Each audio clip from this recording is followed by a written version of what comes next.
mënul xam règlement intérieur parce que il a été député au niveau de la 13e législature moo tax su ma gisee ñuy wax naan ay woy da ngeen di absenté na nga Ousmane Sonko mooy le chef d'état-major général kullu absentéiste à l'Assemblée nationale. Oui, il ne venait que quand il y avait des micros day wax musul voté day dem yoonam. Donc pour montrer seulement que ñoom waruñu joxe leçon de morale par rapport à cela parce que ñun dañuy ñëw di liggéey si muy benn démb yaa ngi ko dégg mu wax ne woy président de la République bu ñu paree dañuy def muy expliquer un peu la procédure mais loolu dara du lu bees parce que loolu c'est dans la constitution c'est l'article 103 oui. de la constitution parce que même l'article 103 de la constitution da ngay wax gis ne mu renvoyer à l'article 71 de la constitution mais l'article 71 de la constitution waxul dara lu dul la promulgation parce que daf ne le texte adopté par l'Assemblée nationale est envoyé sans délai au président de la République pour promulgation. loolu mooy l'article 71 de la Constitution parce que boo gisee 103 daf lay renvoyer ci 111 ne la noonu mais même bu ñu ko adopté il faut un référendum. Oui. Donc je pense que le référendum boobu nag. Le président n'est pas amul ay délai de. parce que bu ko neexee def ko 2020 2029 2030 2035 loolu. prérogative président de la République donc je pense que. procédure d'urgence bi ñuy wax parce que démb pour vous montrer que ñoom maîtriser wuñu programme xamuñu dara xamuñu règlement intérieur maa ngi dégg le président de l'Assemblée nationale par usurpation mu ne les auteurs loolu tene la ko les auteurs ont demandé son examen en procédure d'urgence proposition de loi auteurs yi mënuñu demander procédure d'urgence dafa am benn nombre de députés buy demander l'examen procédure d'urgence loolu génnewu ko xamuñu ndax am na parce que ñoom dañuy violer les règlements intérieurs à satiété ou bien le président de la République demande une procédure d'urgence bu le président demander une procédure d'urgence ça la procédure est de droit mais bu fekkee ay député dañ ko demander dañu war a ñëw ñu xool est-ce que am na un député contre bu amee un député contre ñu voter su fekkee la majorité la emporté ñu doog a dem procédure d'urgence xam nga loolu déjà c'est une violation du règlement intérieur beneen bi une violation encore manifeste du règlement intérieur wax naa la ko mooy dégg nga ko moom muy wax ne le président de la République dafa war a joxe na avem mais su fekkee président mën na koo publier loolu président la concerné mais président waxul ak du moom moo wax ak mbedd mi président Assemblée nationale le bind. waaw mais ñoom. ils ont le devoir d'informer les membres du bureau. Il ne l'a pas fait parce qu'il n'a même pas réuni le bureau. Une violation du règlement intérieur. Il a convoqué la conférence des présidents. Il n'a pas donné l'avis du président. Il a convoqué la plénière. Il n'a pas lu l'avis du président. Bi passé. Vous vous rappelez, El Malick Ndiaye avait lu en plénière l'avis du président de la République.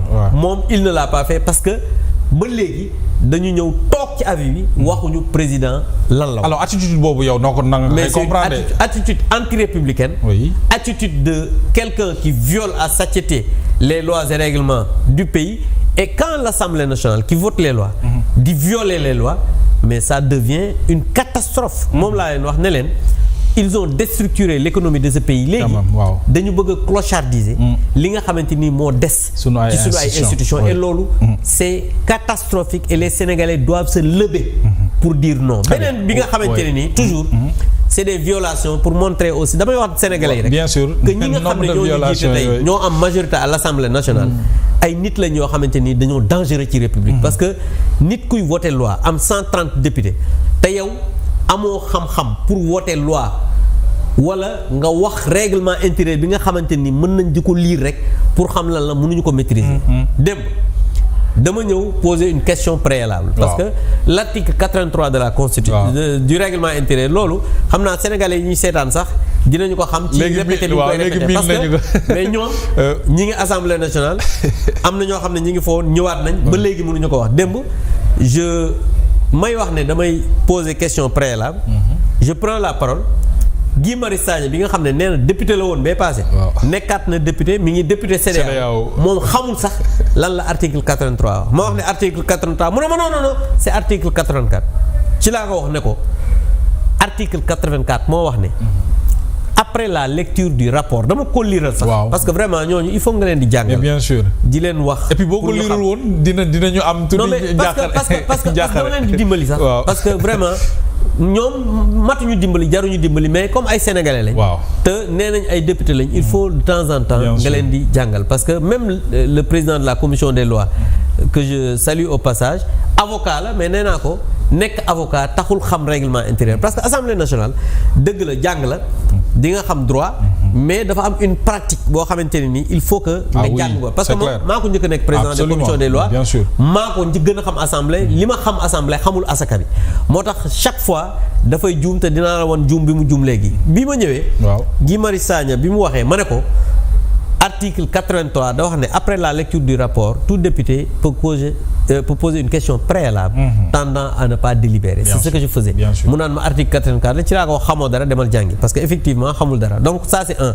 Deuxièmement même celui qui se dit président de l'Assemblée nationale yaa ngi dégg mu naan la motion préjudicielle ci laa ne ko question préalable même moom nekkoon na député 13e législature mais il ne comprend absolument rien du règlement intérieur ba pare c'est grave que le président qui présidence de séance à l'Assemblée nationale yow ngay juum ci li ngay wax parce que foofu virgule sax dañ la koy bindal gis nga li mu tiim noonu naan woy la séance est ouverte l'examen à partir loolu du xalaatam de dañ koy bind secrétaire général bi nekk ci wetam du di nga ko gis nii moom lay waxal moo naan ko defal nii waxal lii defal lii mais comme moom ñépp xam nañ ak rëyam jàpp ne am na xam-xam wala boppam rëy na ba xam na lu kenn xamul ci juum lay dëkk te yàlla xam na ne ñépp xam nañ ne xamul dara ça c'est très clair beneen violation du règlement intérieur nga gis ne démb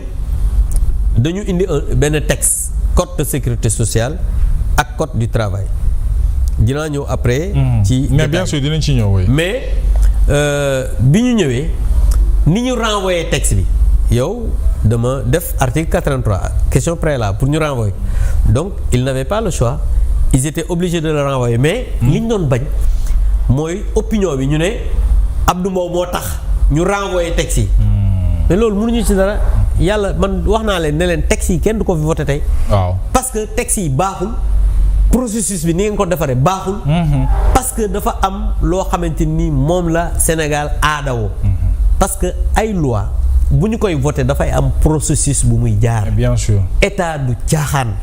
état dafa am nu muy doxee. aujourd'hui les partenaires sociaux ak le patronat dañu am cër ci réew mi.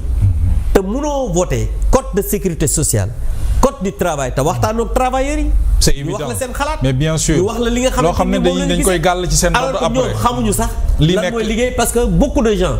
yi nekk seen biir bi ñu demee impôt dañoo tànn dem syndicalisme loolu moom mooy tàmmuñu dañoo dem bañ a liggéey pour xam sax lan mooy jafe-jafe askan donc je pense que bi